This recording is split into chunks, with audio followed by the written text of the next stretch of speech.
They say blood is thicker than water, but they never tell you how cold that blood can run. I used to believe that a family was a safety net, a group of people who would lift you up when the world dragged you down. But 3 weeks ago, on a rainy Sunday afternoon at my parents' annual family banquet, I realized my family wasn't a safety net at all. They were a cage, and my 8-year-old daughter, Lily, was the one trapped inside. I stood in the doorway of my parents' grand dining room, my hands trembling as I held a tray of roasted vegetables. The room was beautiful, filled with the rich aroma of rosemary, baked ham, and warm bread. The long mahogany table was draped in a crisp white tablecloth, gleaming with the good family silver that only came out for special occasions. Around it sat my parents, my brother, his flawless wife, and their 2 children. They were laughing, sharing inside jokes, clinking glasses of expensive wine. It looked like a picture-perfect postcard of a happy American family.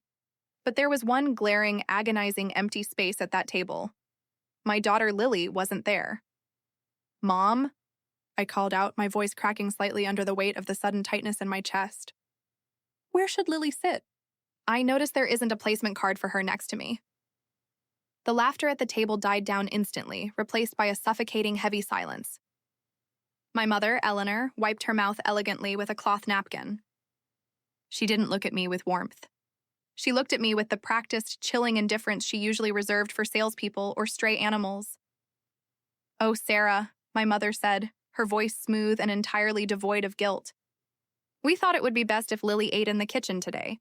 You know how crowded the main table gets, and frankly, we wanted to keep the adults and the older children together. Lily is just happier in there. Aren't you, sweetie?" I turned around, my heart dropping into my stomach. Through the open door leading to the kitchen, I saw my beautiful, sweet 8-year-old girl. She was sitting on a small wooden step stool in the corner, holding a paper plate balanced precariously on her knees. On her plate was a single cold slice of ham and a scoop of boxed mac and cheese, completely different from the lavish buffet spread laid out for the rest of the family. Lily looked up at me. Her big brown eyes, usually full of life and curiosity, were swimming with tears she was trying desperately to hide. She swallowed hard, trying to give me a brave smile, but her lower lip trembled. She didn't say a word. She didn't have to. The look of utter rejection on my child's face ripped through my soul like a jagged blade. "She's 8, Mom," I said, my voice rising, the anger starting to burn through the shock. "My brother's kids are 9 and 11. They're sitting right here. Why is Lily being banished to the kitchen like a servant?" My stepfather, Richard, slammed his glass down on the table, the red wine sloshing against the rim. "That's enough, Sarah. Don't cause a scene. Your mother made a decision for the comfort of the family. Lily has her issues, and we just want a peaceful dinner. If you can't respect our house rules, you know where the door is. Issues." That was the word they used. Lily was adopted. She had spent the first 4 years of her life in a neglectful foster home before she came to me. Because of that early trauma, she was sometimes quiet, sometimes a little anxious in large crowds, and she ate slowly. She wasn't loud. She wasn't destructive. She was just quiet. And to my narcissistic, status-obsessed parents, her quietness, her lack of perfect family DNA, made her an eyesore. An embarrassment. Please take a moment to like and subscribe. If you have a second, drop a comment and tell me where you are listening from and what time it is there. It means more than you know. I stood there, looking at the people who raised me. I looked at my brother David, who refused to meet my eyes, suddenly very interested in cutting his meat. I looked at his wife, Chloe, who had a faint, smug smirk playing on her lips. They had always looked down on me for choosing a non-traditional path, for adopting a child on my own as a single woman instead of marrying a wealthy businessman like they wanted. But to take their malice out on an innocent child? To literally cast her out of the family circle while they feasted? A cold, hard clarity washed over me. The sadness vanished, replaced by a freezing, unyielding rage. I didn't scream. I didn't cry. I walked into the kitchen, knelt down in front of my daughter, and took the paper plate from her hands. "Come on, baby," I whispered, wiping a stray tear from her cheek.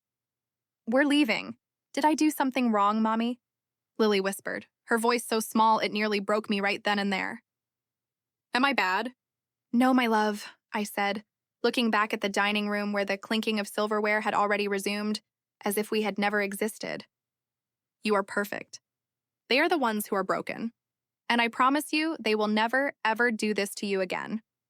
As we walked out into the rain, the door clicking shut behind us, a plan began to form in my mind.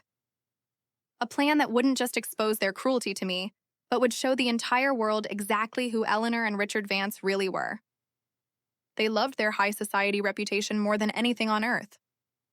Well, it was time to use that reputation to destroy them. To understand why my parents did what they did, you have to understand the kind of world they built for themselves. My mother, Eleanor, was the president of the local Historical Preservation Society, a prominent donor to the Luxury Arts Council, and a woman who measured human worth entirely by bloodlines, bank accounts, and appearance. My stepfather, Richard, was a retired corporate attorney who treated life like a courtroom where he was always the judge. When I was growing up, I was the compliant daughter. I wore the dresses my mother picked out, I played the violin, and I maintained a flawless GPA. But as I grew older, I realized the love in our house was entirely conditional. If you didn't perform, you were cast aside. When I brought Lily home 4 years ago, I thought it would change them. I thought the sight of a beautiful, vulnerable 4-year-old girl who needed a family would thaw their icy hearts. I remember the day I introduced her. Lily was wearing a little yellow dress, clutching a ragged stuffed rabbit. She was terrified. My mother didn't even bend down to her eye level.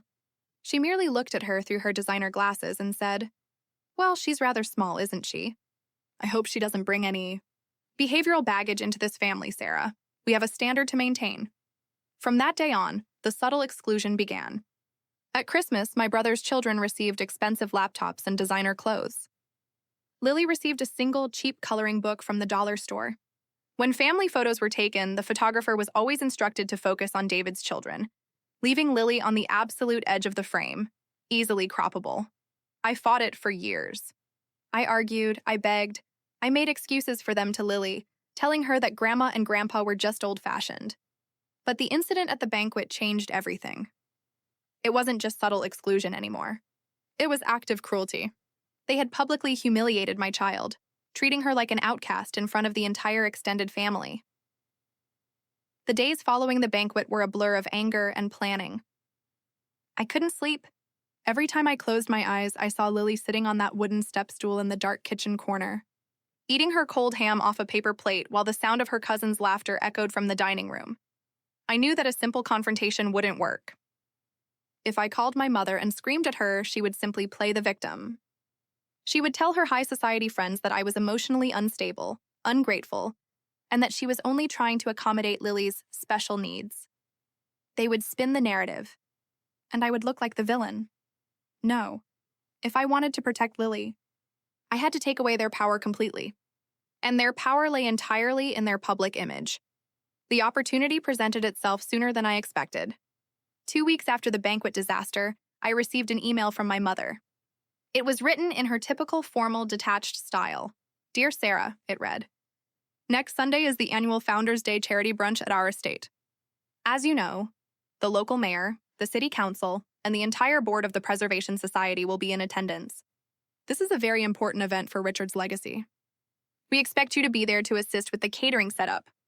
Please ensure Lily is dressed appropriately, though we have arranged for a lovely children's activity area in the guest house so the adults can mingle undisturbed. Do not be late, a children's activity area in the guest house. Another polite way of saying, keep your adopted daughter out of sight so our wealthy friends don't ask uncomfortable questions." I stared at the screen, my heart pounding a frantic, steady rhythm. A slow smile crept across my face.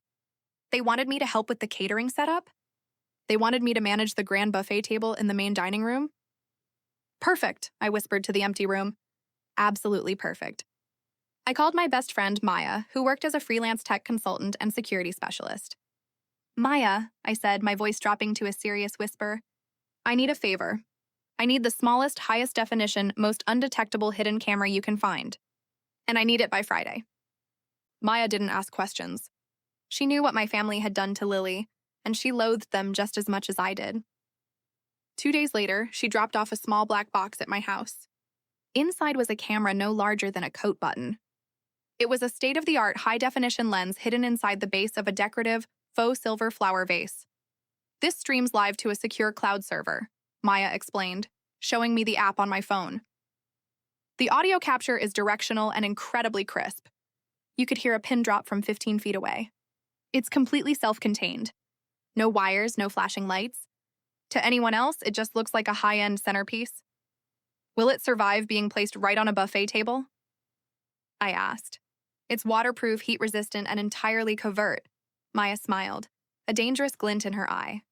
Whatever they say or do near that food, the world is going to see it in 4K. On the morning of the Founders' Day charity brunch, the weather was flawless. The sun was shining brightly over my parents' sprawling manicured lawn, where white tents, live classical musicians, and ice sculptures were being set up. It was the social event of the season for their elite circle. Over 50 guests were expected, including the city's wealthiest philanthropists, local politicians, and journalists from the local high society magazine. I arrived early, around 8 a.m., wearing a simple, professional black dress. I brought Lily with me. I had dressed her in a beautiful bright yellow sundress.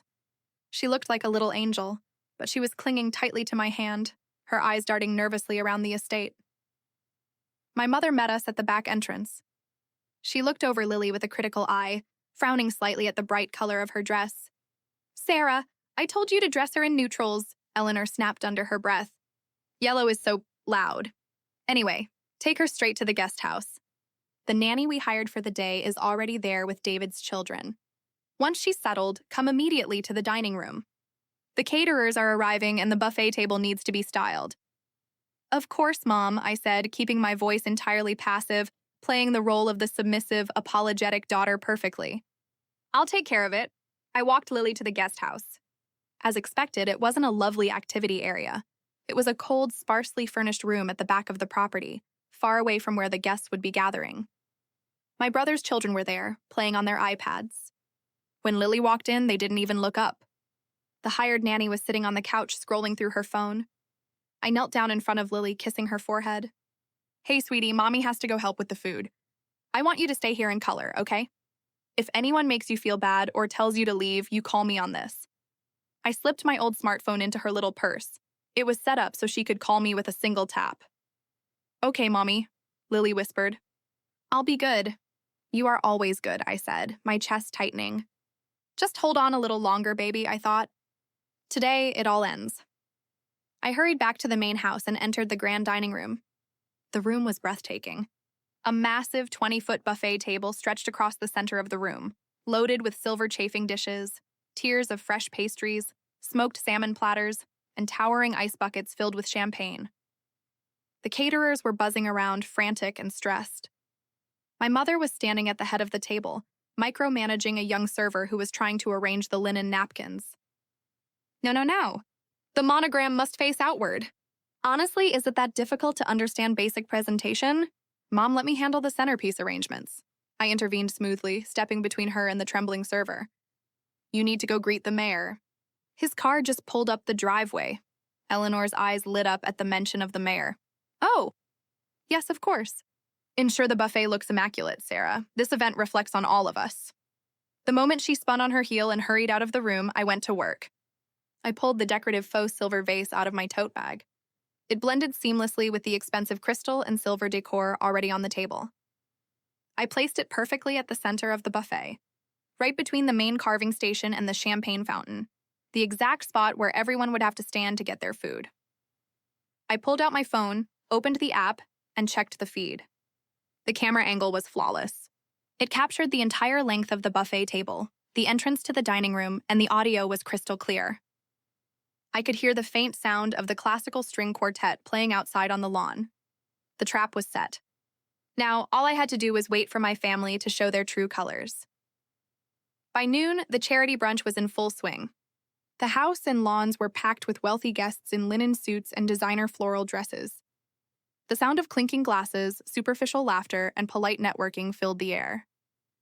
My parents were in their element, floating from group to group, beaming with pride as people complimented their beautiful home and their immense generosity.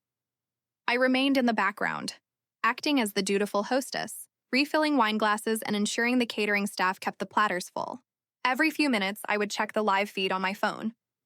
The camera was working perfectly. Around 1 p.m., the guests were invited inside to enjoy the grand buffet. A long line formed, stretching out of the dining room and into the foyer. My mother and stepfather stood near the entrance of the dining room, personally greeting the high-profile guests as they approached the food. Among the guests was a woman named Evelyn Vance Caldwell.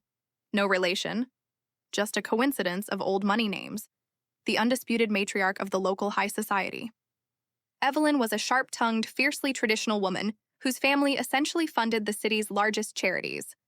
If Evelyn liked you, your social standing was secured. If she disapproved of you, you were socially dead. My mother had been trying to get onto Evelyn's good side for a decade.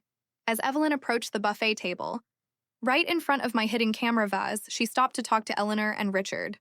Eleanor, "The spread is simply magnificent," Evelyn said, her voice carrying clearly over the directional microphone of the hidden camera. "But I must ask, I saw David's lovely children earlier, but where is your other grandchild? The little girl Sarah adopted? I haven't seen her all day." I watched from across the room as my mother's smile stiffened. Her eyes darted around nervously before she settled into a look of practiced, sorrowful concern. She leaned closer to Evelyn, right over my hidden camera. "Oh, Evelyn," Eleanor sighed, her voice dripping with fake sympathy. "It's a heartbreaking situation, really. We love the child, of course, but, well, she comes from a very damaged background. Severe behavioral issues. We tried to include her, but she simply throws tantrums, steals food from the table, and acts out violently toward David's children," Richard chimed in, nodding solemnly. "Yes, it's tragic. Sarah was naive to think she could raise a child like that alone. The girl is simply unstable.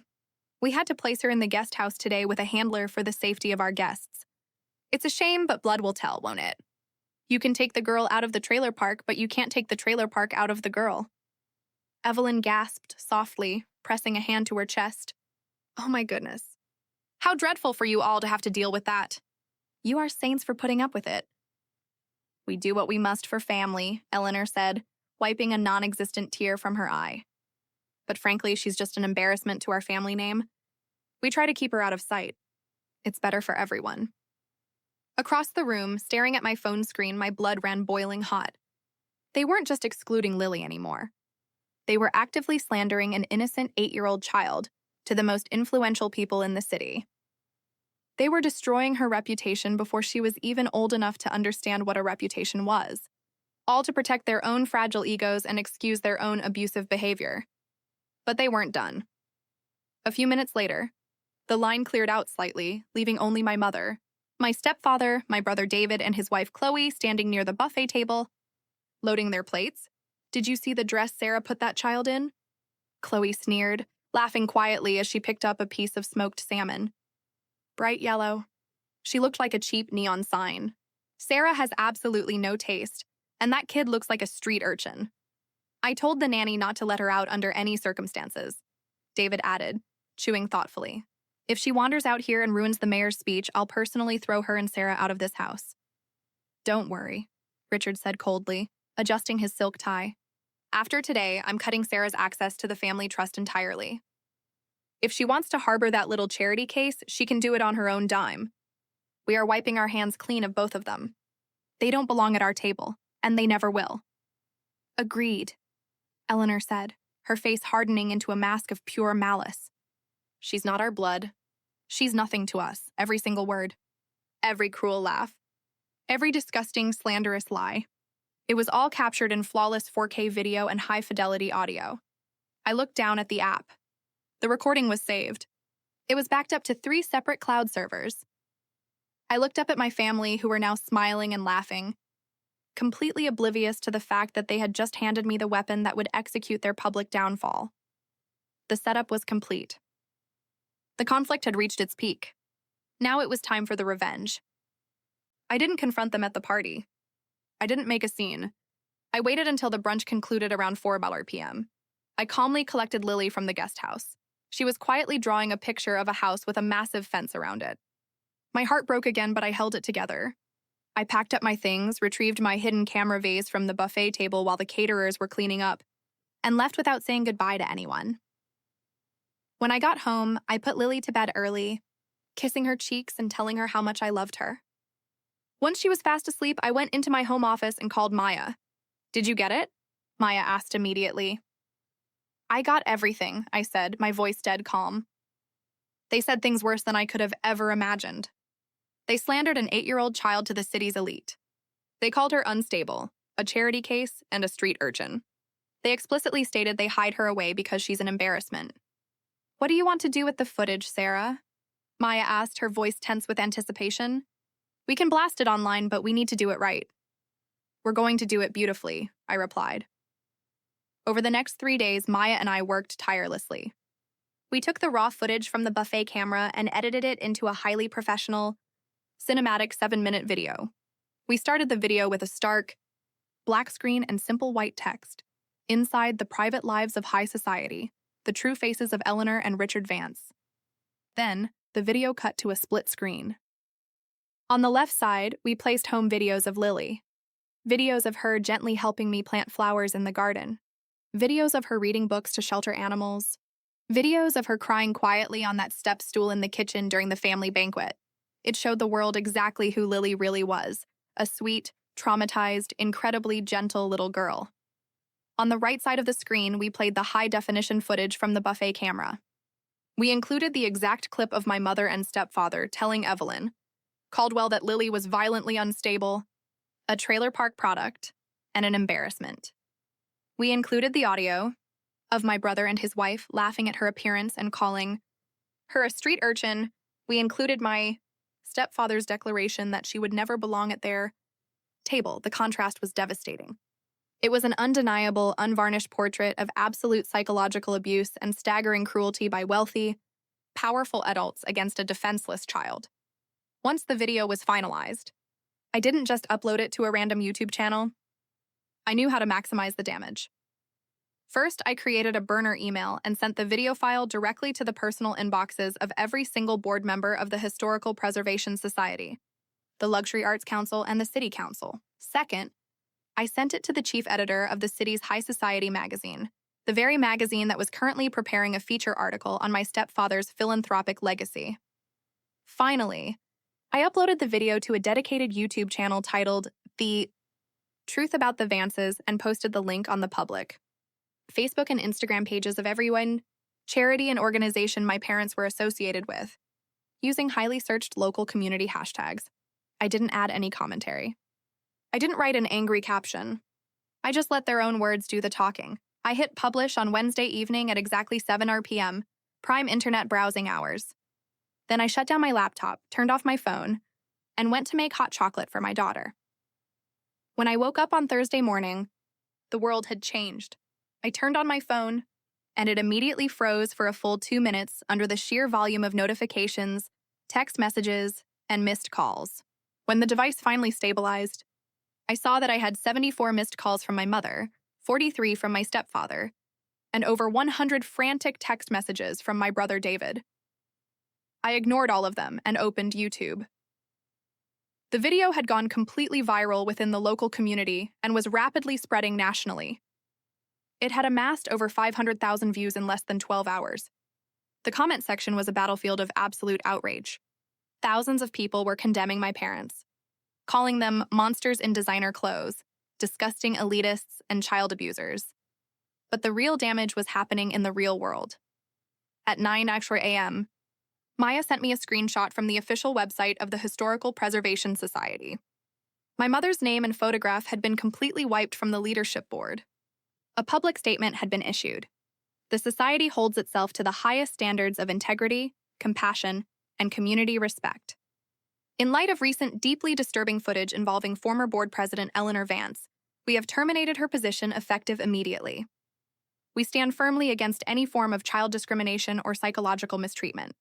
An hour later, the Luxury Arts Council followed suit, stripping my mother of her honorary titles and publicly rejecting a $50,000 donation she had pledged, stating they would not accept money built on the degradation of a child. But the final fatal blow to their empire came at noon. My stepfather Richard's former law firm, the prestigious firm where he still held a highly lucrative position as a senior consultant and founder emeritus, issued a press release. They announced they were cutting all ties with Richard Vance, removing his name from the firm's stationery, and launching an internal review into past cases to ensure his biases had not compromised the firm's ethics. The mayor's office also released a short statement, clarifying that the mayor had been entirely unaware of the family's private dynamics and deeply regretted attending the brunch.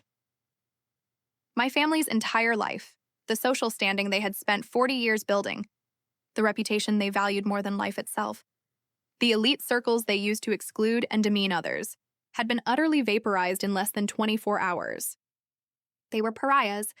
They were radioactive. Just as I was reading the final news article, my phone rang again. It was my brother David. This time I answered. I put it on speakerphone. "Sarah, are you insane?" David screamed, his voice cracked and frantic. He sounded like a man standing in the middle of a burning building. "What did you do? Do you have any idea what you've done to this family? Chloe has been crying for hours. People are leaving horrific comments on her boutique's business page. My clients are canceling appointments. Mom and Dad are completely destroyed. Richard had a panic attack and is refusing to leave the bedroom. Delete the video, Sarah. Delete it right now." I listened to him scream, feeling absolutely nothing but a deep, peaceful calm. "David," I said, my voice quiet, steady, and cold. "Do you remember 3 weeks ago when you sat at that beautiful mahogany table, eating your gourmet meal while your 8-year-old niece sat on a step stool in the kitchen corner eating off a paper plate?" David went dead silent on the other end of the line. "You didn't say a word then," I continued. "You didn't care about family then. You laughed when your wife called my daughter a street urchin. You threatened to throw us out if she ruined your precious mayor's speech. Well, the mayor saw the speech, David.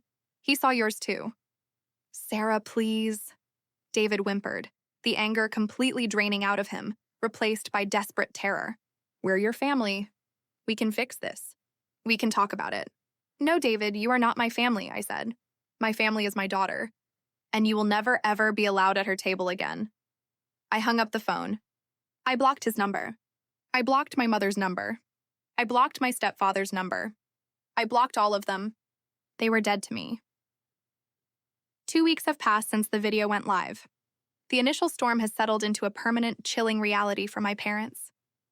They sold their massive estate at a massive loss because they couldn't step foot in the local grocery store or country club without people whispering, staring, and pointing at them in disgust.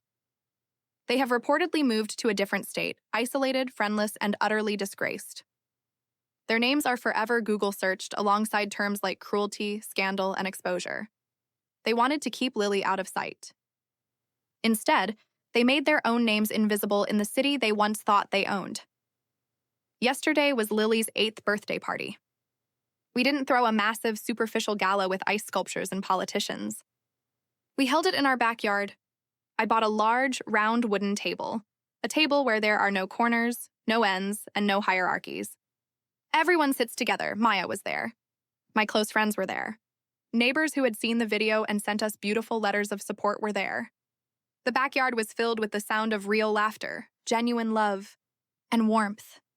I watched Lily as she sat right at the center of that table, wearing a beautiful party hat, surrounded by people who truly loved and valued her. She smiled, her eyes sparkling with pure joy, completely unburdened by the shadows of her past. She knew she was safe. She knew she belonged. As I look back on everything that happened, I don't feel regret. Some people might say that exposing your own parents to global humiliation is too harsh. They might say that blood should protect blood. But I learned a vital, unshakable lesson through this ordeal. Family isn't defined by the DNA running through your veins, nor is it defined by the wealth, status, or the reputation you project to the world. Family is defined by respect, by protection, and by unconditional love. If someone uses their position of power to break the spirit of a child, they forfeit the right to be called family. My parents tried to build a wall around their table to keep my daughter out. In the end, that very wall collapsed and buried them under the weight of their own cruelty. We don't need their mahogany table, because we built our own, and at our table, love is the only requirement to sit.